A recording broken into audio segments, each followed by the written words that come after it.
સૌરાષ્ટ્રના પેરિસ ગણાતા એવા જામનગરમાં ટ્રાફિકની સમસ્યા માથાના દુખાવો સમાન બની ગઈ છે। ભારે વાહનો અને ખાનગી ટ્રાવેલ્સ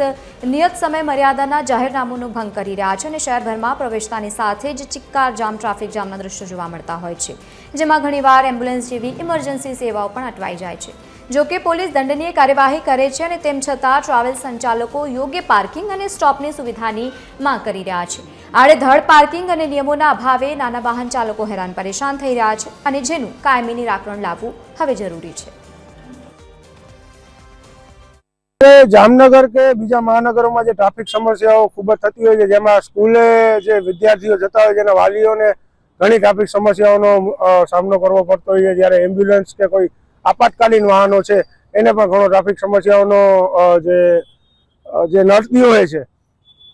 સમયાંતરે જે બસોને મોટી ખાનગી બસો છે કે મોટા વાહનો છે એને ત્યારે શહેરોમાં એન્ટ્રી આપવામાં આવતી હોય છે, પણ આ વસ્તુ ઘણી વખત ખૂબ જ અડચણરૂપ થતી હોય છે। 2 લાખની વસ્તી હતી ત્યારે પણ ટ્રાફિક સમસ્યા હતી અને હવે 7.5 લાખની વસ્તી છે ત્યારે એવી જ ટ્રાફિક સમસ્યા છે। ભૂતકાળમાં કેન ભટ્ટ નામના કમિશનર આવ્યા હતા અને જામનગરમાં પાર્કિંગ ઝોન માટે અલગ અલગ 3 જગ્યાએ મોટી મોટી બસ, ખાનગી બસ અને અન્ય વાહનોને જો પાર્ક કરવો તો મામૂલી ચાર્જથી એ ગ્રાઉન્ડમાં પાર્ક કરે, પરંતુ અત્યારે એવી હાલત છે કે જામનગરમાં જે 1994માં કાર હતી એના કરતાં 43 ગણી કાર જામનગરમાં અવેલેબલ છે। સામાન્ય રીતે મોટા શહેરો અને મહાનગરોમાં જે રીતે ટ્રાફિક સમસ્યા છે તે અવારનવાર સર્જાતી હોય છે, પરંતુ જામનગર એટલે કે જે કહી શકાય કે સૌરાષ્ટ્રનું પેરિસ ગણાતું આ શહેર કે જ્યાં ટ્રાફિક સમસ્યા છે તે પહેલેથી જે વર્ષોથી જે શિરગત સમાન છે તે રહેલી છે અને તેને લઈને જ ક્યાંક ને ક્યાંક લોકો છે તેઓ દ્વારા જે અવારનવાર જે ટ્રાફિક પોલીસ અને તંત્ર દ્વારા જે આ ટ્રાફિક નિરાકરણ કરવામાં આવે તેવી માંગ છે તે કરવામાં આવતી હોય છે। ખાસ જે રીતે વાત કરવામાં આવે તો જે શહેરમાં જે સમયાંતરે જાહેરનામું છે તે તંત્ર દ્વારા બહાર પાડવામાં આવ્યું છે કે